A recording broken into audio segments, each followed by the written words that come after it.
I used to think being a man was something people naturally respected. Then I grew up. Somewhere along the way, the world changed. Or maybe people just got louder online. Everywhere I looked, masculinity became a joke.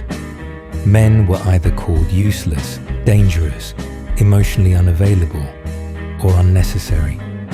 At first I ignored it. I'm not the type to argue with strangers on the internet. Never was. I've always been quiet, not shy, just quiet. The kind of man who listens more than he talks. The kind people forget is in the room until something needs to get done. My father was like that too. He owned a small mechanic shop on the edge of the city. Nothing fancy. Old concrete floors, rusted tool cabinets, flickering lights that buzzed all night. But people trusted him, not because he was charismatic, because he showed up. That's something I noticed about older men growing up. They rarely explained themselves. They just handled things. If the sink broke, they fixed it. If money got tight, they worked longer hours. If somebody needed help at 2 a.m., they got in the car without complaining. No speeches, no hashtags, no need for attention, just responsibility. When my father died, I inherited the shop at 24. I remember standing there alone the first night after the funeral. The place felt empty. His coffee mug still sat beside the register. One of his jackets hung near the back door. For a second, I almost expected him to walk back in. But silence doesn't lie. That night I realized something. Nobody was coming to save me anymore. The bills were mine now. The responsibility was mine now. My mother depended on me now. So the next morning, I opened the shop at 6 a.m. like he always did, and I kept opening it every day after that, even when I was exhausted, even when business was slow, even when life felt unbearably heavy. That's the part people never understand about most men. We don't always keep going because we're strong. Sometimes we keep going because stopping isn't an option. Years pass quietly after that. Wake up, work, go home, repeat. A simple life. But during those years, I noticed society changing more and more, especially online. Everything became about blame. Men blaming women, women blaming men. Every conversation felt like a competition over who suffered more. And honestly, most normal people were exhausted by it. But social media never shows normal people. It rewards the loudest voices, the angriest voices. So every day I opened my phone and saw people saying men were the root of every problem imaginable. Men are trash. We don't need men anymore. Masculinity is toxic. The strange thing was, the men I knew were nothing like that. My friend Marcus worked construction 12 hours a day while dealing with a back injury because his daughter needed surgery. My employee Luis sent most of his paycheck back to his mother overseas every month. An older customer named Frank spent years caring for his wife after she developed dementia. None of them called themselves heroes. They were just men, quiet men, invisible men. The kind society only notices when something breaks. I think that's what frustrated me most, not criticism. Men aren't perfect, far from it. But somewhere along the line, people stopped seeing men as human beings and started seeing them as problems to manage. And when you hear that long enough, something inside you gets tired, not angry, just tired. One afternoon, a woman came into the shop with a flat tire, probably late 20s, well-dressed, confident, the type of person who looked permanently annoyed. She stood near the counter while I inspected the damage. "It'll take about 20 minutes, I told her. She sighed dramatically. "Of course it will." I nodded quietly and got to work. While I changed the tire, I could hear her on the phone outside, talking loudly, complaining about men. Honestly, men are so incompetent sometimes, she said.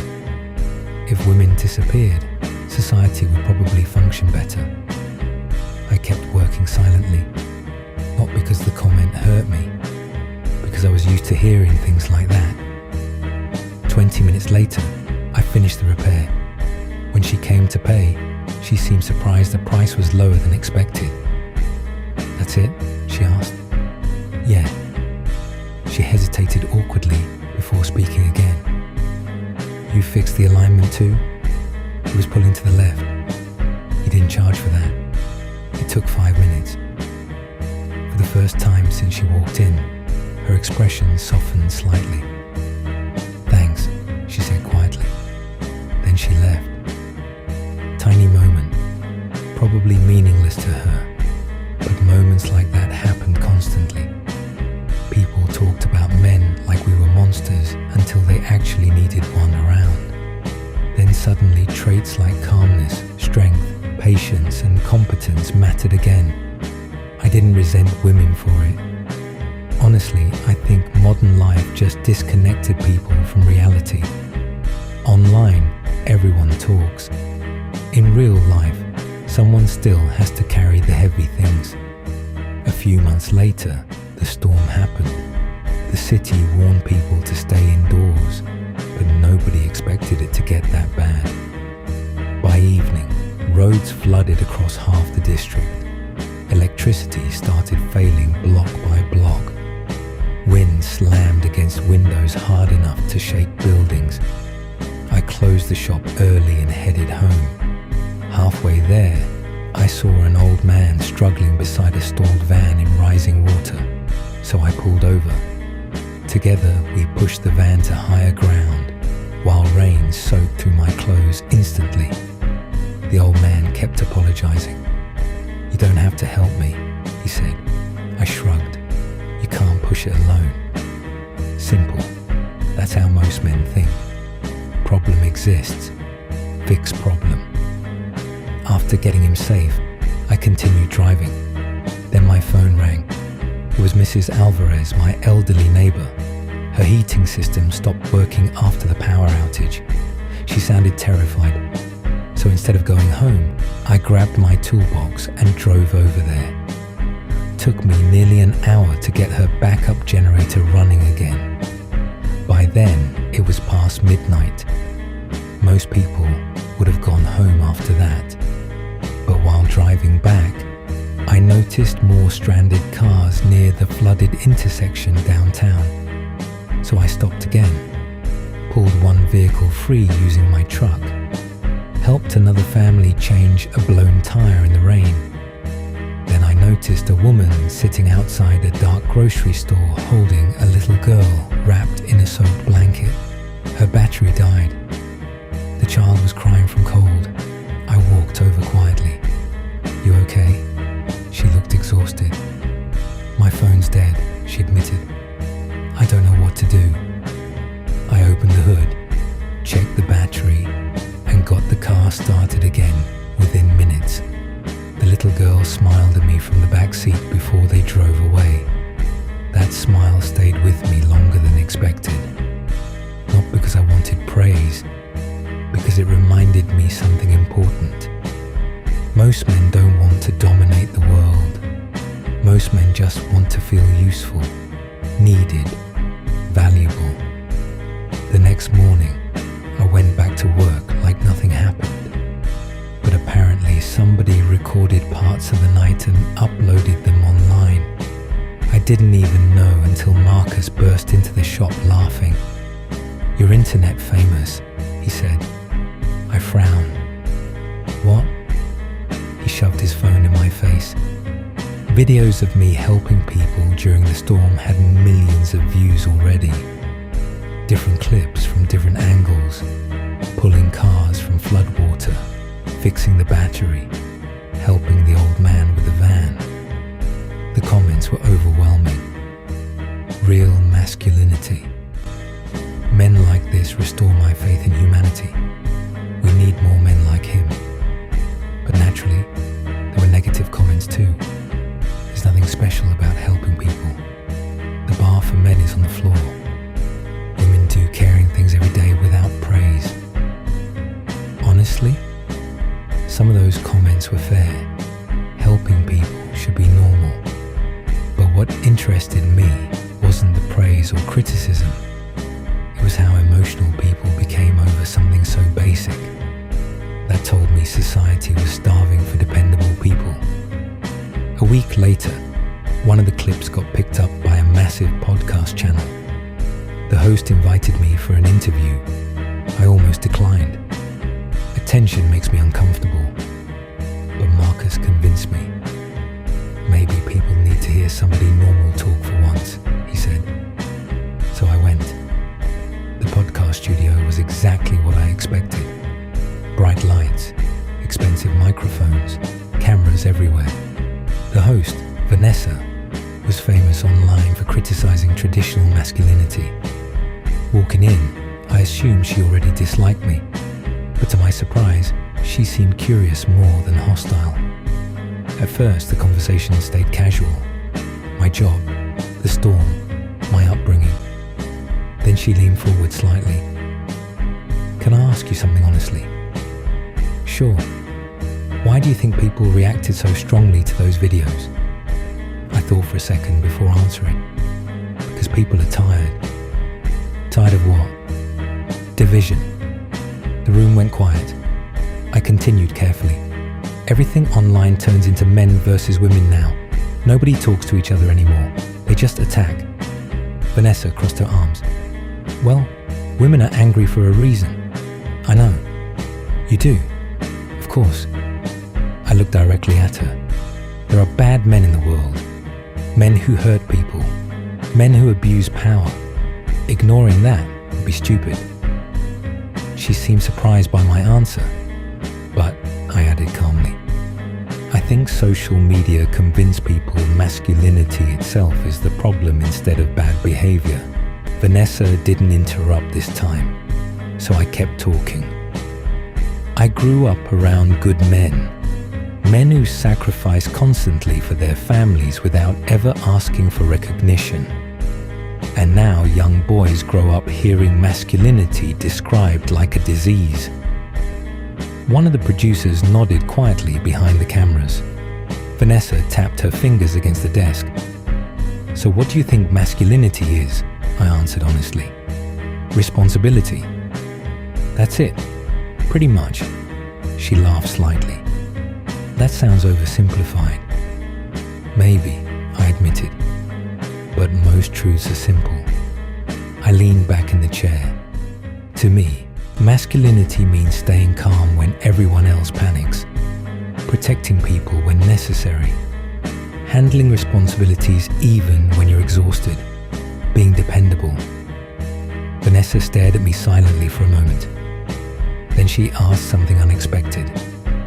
Do you think men have emotional struggles society ignores? I almost laughed. Obviously. Like what? I paused carefully before answering.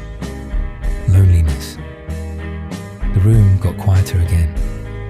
Most men live lonely lives, I said. We just don't talk about it because nobody really cares when men suffer quietly. Vanessa looked uncomfortable hearing that. Not defensive, thoughtful. So I continued. Men are taught very young that our value comes from usefulness. What we provide, what we fix, what we endure. And that's unhealthy, she asked. Sometimes. I shrugged slightly. But it also creates strong people. For the next hour, the conversation shifted completely. Less debate, more honesty. By the end, Vanessa admitted something surprising. You don't sound angry at women at all. I'm not. Then why do you think your message resonates with men so much? I thought about that carefully, then answered.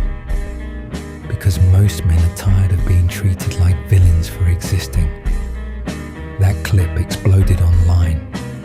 Millions watched it within days. And for the first time in years, I noticed something strange happening online. People were actually listening to each other. Women commented saying the conversation helped them understand their fathers, brothers, and husbands differently. Men admitted women face struggles they often ignored too. Not everybody agreed, obviously. The internet loves conflict too much for that. But something shifted. And strangely enough, none of it changed my life very much. The next morning, I still opened the shop at 6 a.m., still swept the floors, still fixed engines, still drank coffee from the same chipped mug. Because tension fades, real life doesn't. Months later, Vanessa visited my shop again privately. No cameras this time. She sat quietly while I worked on an old truck engine. Then suddenly she asked, "Can I tell you something embarrassing?" "Sure." I think I spent years resenting men because I only focused on the worst examples. I wiped grease off my hands slowly. "That happens online." She nodded. "It's addictive, honestly. Anger gets attention." "Yeah." She looked around the garage thoughtfully. "You know what's weird?" "What?" "You don't fit the image I had in my head." I smiled slightly. Most normal men don't. For a while, neither of us spoke. Then she said something I still remember clearly. "I think society forgot how important quiet people are." That line stayed with me long after she left, because she was right. The world became obsessed with loudness, loud opinions, loud personalities, loud outrage. Meanwhile, the people quietly holding society together became invisible. The fathers working overtime, the men fixing roads at midnight, the mechanics, the electricians, the construction workers, the husbands carrying silent pressure every single day. Most of them will never go viral. Most of them will never be thanked properly. But civilization still depends on them. And deep down, I think everybody knows that, even the people who pretend otherwise online. A year after the storm, another heavy rain hit the city. Not as bad as before, but enough to flood parts of downtown again. That night, while driving home, I saw a teenager standing beside a stalled motorcycle in the rain, so I pulled over. The kid looked embarrassed immediately. "You don't gotta help," he muttered. I smiled faintly. "Yeah, I do." Together we rolled the bike under a gas station awning. While fixing the chain, the kid suddenly asked, "Can I ask you something?" "Sure." "How do you become dependable like you?" The question caught me off guard. I tightened the wrench slowly before answering. "You keep showing up.